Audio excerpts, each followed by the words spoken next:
আল্লাহ রাসূল চুল রাখতেন কখনো কান পর্যন্ত, একে বলে লিম্মা, কখন কানের নিচে পর্যন্ত, এটাকে বলে জিম্মা। আর কখনো কখনো রাখতেন কাঁধের নিচে পর্যন্ত, স্কন্ধ তার নিচে পর্যন্ত, ওটাকে বলা হয় উফরা। দেখবেন আমাকে নিয়ে মাঝে মধ্যে বড় বড় কন্ট্রোভার্সি তৈরি হয়। আর কন্ট্রোভার্সি যখন তৈরি হয়, আমার যখন ভাইরা থাকে বাড়ির মধ্যে, চাচতো ভাইরা থাকে, কোন একটা খাওয়া দাওয়ার ব্যাপার হলো, আমি আমার চুলকে এইখানটায় সুন্দর করে বাঁধতাম, দিয়ে ওই যে খিলাল টাইপের কিছু দিয়ে এরকম বেঁধে আটকে দিয়ে বেঁধে নিতাম। দেখি ভাইজান রাসূল যখন ফাতহ মক্কা করেছিলেন, ওই সময় আমার রাসূল নিজের পিছনে চুল মুবারককে খেজুরের কাঠি দিয়ে কাঁটা দিয়ে সুন্দর করে বেঁধে, পিছনে উপরটাই বেঁধেছেন, নিচে চুল ঝুলছে, উপরে এখানে আলাদাভাবে বেঁধে দিয়েছে। একবার লক্ষ্য করুন, নূরানি চেহারাওয়ালা নবী, এই দৃশ্য আমার রাসূলকে কত সুন্দর লাগছিল, বলেন না সুবহানাল্লাহ। আমার রাসূল এক সময় মক্কার দুর্গম পথ দিয়ে হেঁটে যাচ্ছেন, আমার রাসূলের পিছনে হযরতে আনাস, আল্লাহ রাসূলকে দূর থেকে ফলো করতে আরম্ভ করে। হযরতে আনাস ফলো করছেন, নবী আমার হেঁটে যাচ্ছে, হঠাৎ করে একটা জায়গায় পৌঁছায়, আমার রাসূল আনাসের দিকে তাকিয়ে বলে, আয় আনাস, আমাকে একা যেতে দাও, আমাকে এভাবে তুমি ফলো করো না, আনাস লিভ মি অ্যালোন, আমায় একা থাকতে দাও, কেন আমাকে ফলো করছো? আচ্ছা হুজুর, চতুর্দিকে আপনার শত্রু ভর্তি, চতুর্দিকে আপনার শত্রু ভর্তি, কোথায় কে আক্রমণ করে দেবে ভাই হুজুর, তাই একটু আপনার উপরে দূর থেকে নজর রাখছিলাম। আমার রাসূল বলছে, ঠিক আছে, দরকার নেই, আমি যাচ্ছি। আমার নবী আগিয়ে গেলেন, আর হযরত আনাস যে জিনিসটা ভয় পেয়েছিল বাস্তবে ঘটেও গেল ঠিক তাই। কি জানেন, নবী আমার হেঁটে যাচ্ছেন, আমার রাসূলের কাঁধ মোবারকে ছিল বেরেদা ইন নাজরানি, ইন নাজরান দেশের একটা চাদর, মাথা দুলিয়ে দুলিয়ে হাঁটছেন। নবীর পিছনে মাশাআল্লাহ বড় চুল, আমার নবী সারা জীবন বড় চুল রেখেছেন। আপনারা যে চুল রেখেছেন জায়েজ, কিন্তু সুন্নত হচ্ছে বড় চুল রাখা। আল্লাহ রাসূল চুল রাখতেন কখনো কান পর্যন্ত, একে বলে লিম্মা, কখন কানের নিচে পর্যন্ত, এটাকে বলে জিম্মা।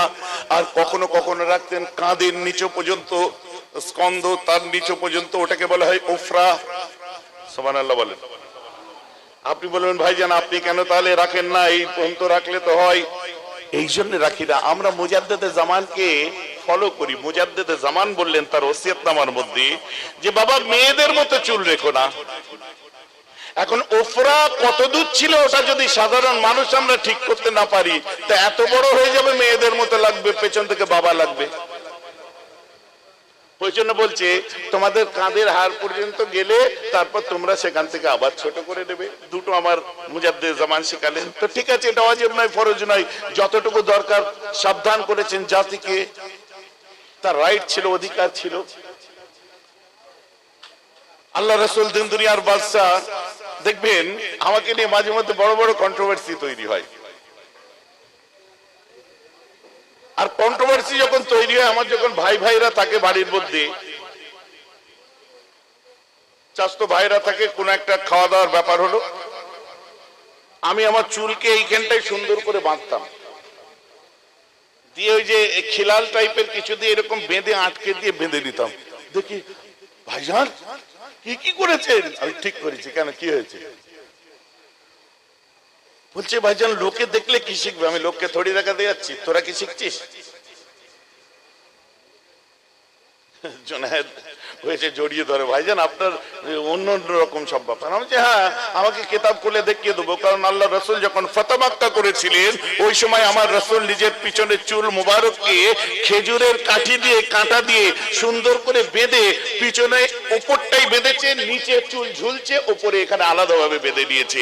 একবার লক্ষ্য করুন, নূরানি চেহারাওয়ালা নবী, এই দৃশ্য আমার রাসূলকে কত সুন্দর লাগছিল, বলেন না সুবহানাল্লাহ। এটা কেটে দে। তখন আরেক ভাই বলছে, ভাইজান ওটা তো ফাতহ মক্কার সময় কেন করেছিলেন? ফাতহ মক্কার সময় সব বাহাদুর লাগবে, সবাই ভয় করবে, তাই জন্য করেছিলেন। আচ্ছা হ্যাঁ, তাই জন্য তো সকাল থেকে সন্ধ্যা পর্যন্ত নবীর চুল এক হাত লম্বা হয়ে গেল। নিশ্চয় বড় ছিল বলে করতে পেরেছিলেন। তোমার চুল তুমি এক্ষুনি বড় করে ফেলতে পারবে? তাহলে শুনুন, আমার মুজাদ্দিদ জামান শিখিয়ে দিয়েছেন, বাস আমরা তার। ইসলাম কড়াকড়ির ব্যাপার নয়, অত বাড়াবাড়ির ব্যাপার নয়। ইসলামকে বুঝুন, খুব সহজ। ইসলাম তো স্টাইলের শিক্ষা তো ইসলাম দিয়েছে। নবীজি আমার ছেঁড়া তালিওয়ালা কাপড় পরতেন, আর মাঝে মধ্যে ওর উপরে কোনো ইভেন্টে গেলে বড় বেশকে শেরওয়ানিটা পরে দিতেন, আবার দেখাতেন ছেঁড়া তালি দেওয়াটা কিন্তু আমার ভেতরে আছে। জোরে বলেন না সুবহানাল্লাহ। কিন্তু বুঝতে হবে, মিস্টার স্মিথ আর বেসওয়াক এক সময় লিখছে, The Quran is a book which is a poem, a code of life and a code of laws, a book of common prayer. All in one, and as reverenced by a large section of human race as miracle of purity, as miracle of partly, as miracle of style, as miracle of wisdom, and as miracle of truth. All miracles come by one man, Prophet Muhammad. বলুন সুবহানাল্লাহ। বলছি ইসলামের মধ্যে সব আছে।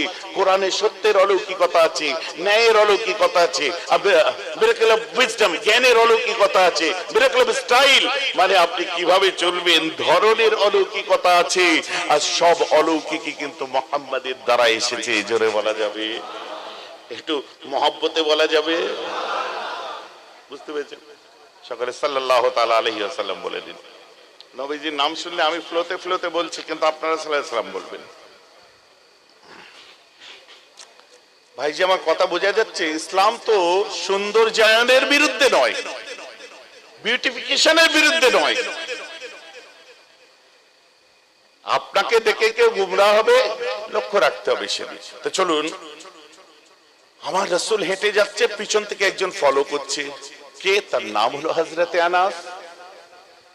আনাস যেটা ভয় করেছেন, আমার নবী কিছু দূর আগিয়ে গেলেন, ব্যাস আমার রাসূলকে পেছন থেকে একটা কালো গরীব গোরাবা আপনার মাসল ম্যান আমার নবীকে পেছন দিক থেকে অ্যাটাক করে দিল। আর নবীর কাঁধের উপরে ছিল নজরান দেশের সেই চাদর। ও পেছন থেকে রাসূলের সেই চাদরটাকে ধরে ফাযাবাযাতুহু, ওটাকে পেঁচাতে আরম্ভ করে। যাবাযাতান শাদীদাতান, গায়ে জোরে পেঁচ লাগাতে থাকে। এক সময় টান মারে, আমার রাসূলকে আরবের মরু প্রান্তে ফেলে দেয়।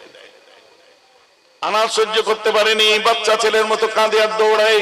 ওরে আমার রাসূলকে মেরে ফেললো, আমার রাসূলকে আঘাত করেছে। হায়রে আমি কি দৃশ্য দেখলাম! পৃথিবীর ইতিহাসের কলঙ্কিত দিনের আমি সাক্ষী হয়ে গেলাম। ওরে আমাকে কেটে ফেল, টুকরো টুকরো করে ফেল। আমি আনাস, আমার কোনো কষ্ট হবে না, কিন্তু আমার রাসূলের গায়ে কেন হাত দিলি বল?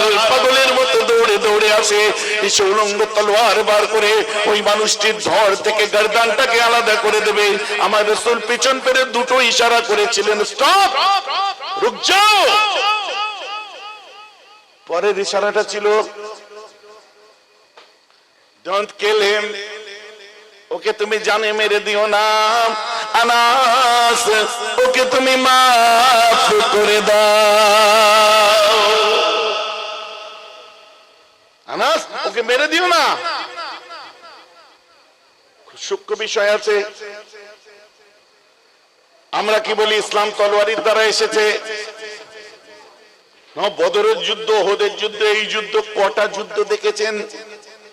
Entire life of prophet Muhammad সাল্লাল্লাহু আলাইহি ওয়াসাল্লাম রিসার্চ করুন। কটা যুদ্ধ দেখেছেন, কটা তলোয়ারবাজি দেখেছেন? এত তলোয়ার সামনে আছে, উলঙ্গ তলোয়ার। আনাসকে বলছে রুক যাও। হাই কমান্ডের কমান্ড পাওয়া মাত্র আনাসকে তো রুকে যায়, তলোয়ার দিয়ে ঠক ঠক করে কাঁপতে থাকে। আর রাসূলের ঘাড় মোবারকের দিকে দেখছে, কালশিরে পড়া লাল দাগ পড়ে গেছে। ওই মানুষটা আনাসের তলোয়ার দিকে ঠক ঠক করে কাঁপছে, আর নবী কি বলে? নবীর দিকে তাকিয়ে আছে। এক সময় আমার রাসূলকে বলছে, ইয়া মুহাম্মদ সাল্লাল্লাহু আলাইহি ওয়াসাল্লাম। নবীকে আমার বলছে, কি বলছে? ইয়া মুহাম্মদ মুরলি মিন মালিল্লাহিল্লাযী ইনদাকা। এই মুহাম্মদ, আমি বড় গরীব, আমার বাড়িতে আগুন জ্বলে না, চুলো জ্বালাতে পারি না। আমার বাড়িতে বউ বাচ্চা আছে, ছোট ছোট বাচ্চা আছে, আমার মা বেঁচে আছে। আমার বাড়িতে রান্না বাড়ি হয় না।